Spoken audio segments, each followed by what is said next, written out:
like if perfection is your goal, you're already there.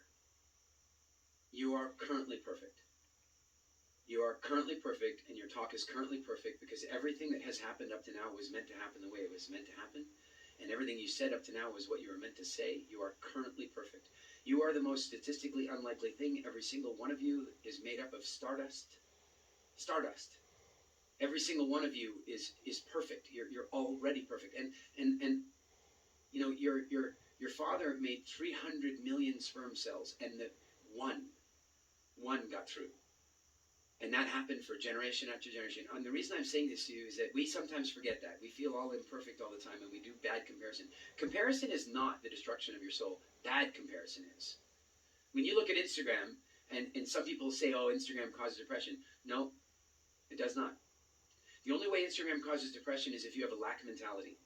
If you look at Instagram and go, I wish I had that. I wish I had that. That lifestyle's too cool. I wish I had that. If you are comparing badly, then Instagram will destroy your soul.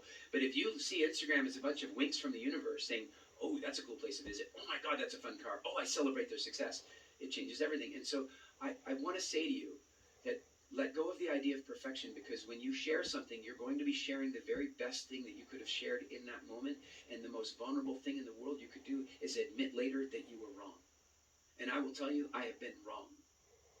I will tell you that many of you know that I am the founder of WildFit, and I'm out there speaking about food all the time. And there's a very sensitive topic when you're talking about food, and that is to meat or not to meat. It's a tough question. It's a tough question. And I will tell you that I was a militant vegan for 7 years. And I'm sorry to tell you, and I don't want to offend any of you who are vegans, I was wrong. Sapiens are not vegans. It doesn't work. You have to supplement. Even the Vegetarian Society says if you're going to be a vegan, you need to supplement. There are things missing from your naturally evolved diet. I did not understand that. And I spoke about it on stage, and I wrote papers about it, and I was wrong. David Wolfe was you guys know David Avocado Wolfe? Bit of a nut bar, frankly. Good guy, nut bar and a good guy, and no longer vegan. And you know how hard that must have been for him to come out and say? Now, he dealt with it really well, because the way he dealt with it is he realized there were certain things that he needed, and he makes bone broth soup effectively from antlers. So no animals are harmed in the making of the soup. We all have to deal with it our own way. The challenge is that he was wrong. And the deal is, as long as you're willing to admit you were wrong, then you can take the risks. But if you're not willing, and this is why, like, politics drives me crazy. Politicians who admit they're wrong, the press calls them flip-floppers. I'm like, well, no. If we don't let our politicians admit that we're wrong, we're going to end up with Donald Trump for president. We're going to end up with any number of... Kidding.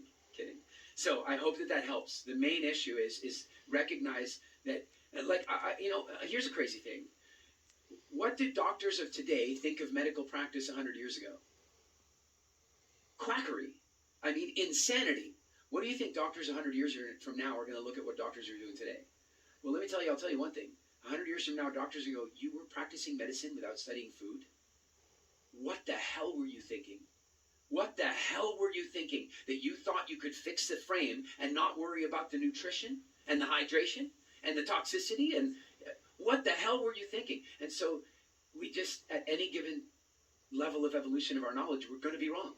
And then there's going to be another level. And the way I believe that you deal with that is you be vulnerable and willing to learn and willing to admit where you were wrong. And funny enough, on the vegan thing, one of the ways that I kind of admitted that I was wrong is I found out something interesting about vitamin B12. And that is that one of the symptoms of B12 deficiency is aggression. One of the symptoms of B12 deficiency is short mood and aggression. Why? Why do you think that is? That's because in the past, when men hunt, when they get small things, they don't bring them back to camp. When they get big things, they bring them back to camp. And if you haven't had B12 for a while, then you need aggression to make sure you get your share. Now, unfortunately, in our culture, that aggression is being used differently, obviously. And you see a lot of very aggressive, militant vegans. I was one of them. And by the way, I am not advocating for everybody eating low-quality garbage meat. Please get me. We have a massive issue to fix. And I will tell you that vegans are more right than meat eaters. And I'll tell you why. Because meat eaters eat 10 times the amount of meat they should be eating. They should be closer to being vegan. to admit you're wrong when you're wrong. Give her a big hand.